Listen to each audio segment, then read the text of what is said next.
1. When I woke in the morning, it was spring. Spring came like that now, like a thief tiptoeing through the frost, saving its first warm breaths for early May mornings. I'd fallen asleep under my silk canopy, my fingers wedged inside the once and future king, a dim blue lantern still unhooded beside my bed. Eleanor, my lady's maid, came in to open the curtains and lay out my clothes. "Good morning, Miss Madeline," she said. "Good morning." My dreams had been wistful and restless and filled with the faraway hopes of people long since dead and returned to dust.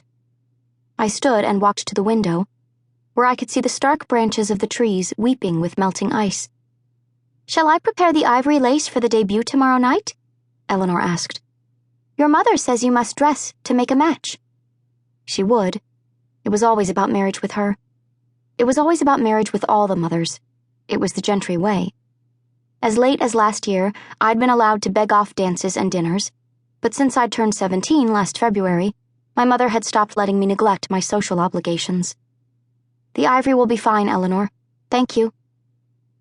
After Eleanor had buttoned up my day dress, a flowing gown the blue of glacial ice, I took my book downstairs to find a quiet place to finish it, and then practice my speech to Father. I planned to avoid the morning room, where my mother was hosting a breakfast tea for her friends, but when I heard my name as I passed the doorway, I couldn't help stopping to listen. "Does Madeline know?" a woman asked. "Please," said a scornful voice that I recognized as belonging to Addison Westhoff, one of the richest women in the city and my mother's childhood friend. "Why would any of our children care about scandals old enough to be in a museum?" "But is it true?" the first woman asked.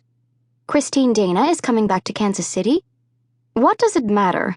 Addison asked. "Even if she is, she's a harmless widow. Olivia has done the one thing Christine could never do, and that's give the Landry line an heir." "Madeline," I heard someone whisper, and then a low chuckle. My cheeks burned. I crept away from the door and continued down the hall. Maybe I'd take a walk outside. The cold air would be bracing, and I would be well away from the gossiping women. I traded my slippers for boots and slipped on my woolen coat. My steps echoed through the empty ballroom as I made my way to the windowed doors that led out to the patio and the grounds.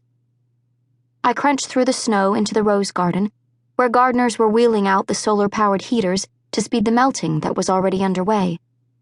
Father was talking to one of them about laying a fresh layer of crushed gravel on the path as I approached. The gardener doffed his hat. "Good morning, miss." "Good morning," I said. "Preparing for the growing season?" "That I am, miss, although I'm a bit worried about what we can grow with the winters lasting longer and longer," he replied. "Our plants need to be modified to grow faster." Father was squinting at the ceiling of clouds, rolling and leaden and promising rain, but I knew his mind was on the various farms we owned. The crops on those farms, like the roses and ferns in our garden, had evolved to grow in the weather of the 21st century, not in our new world of snow and ice. Every year, the yields grew smaller and smaller. "I'll be at it now, if you'll excuse me." The gardener replaced his hat and made to leave, but then stopped and turned. "And mind your pretty gray cat, if you will. There's a big brown Tom that's taken a fancy to her whenever she steps out for a walk. I wouldn't want you to have a litter of brown kittens running about, spoiling that pretty thing's pedigree." I smiled. "I don't believe any tomcat is a match for my Morgana. You should have seen my arms the last time I tried to give her a bath."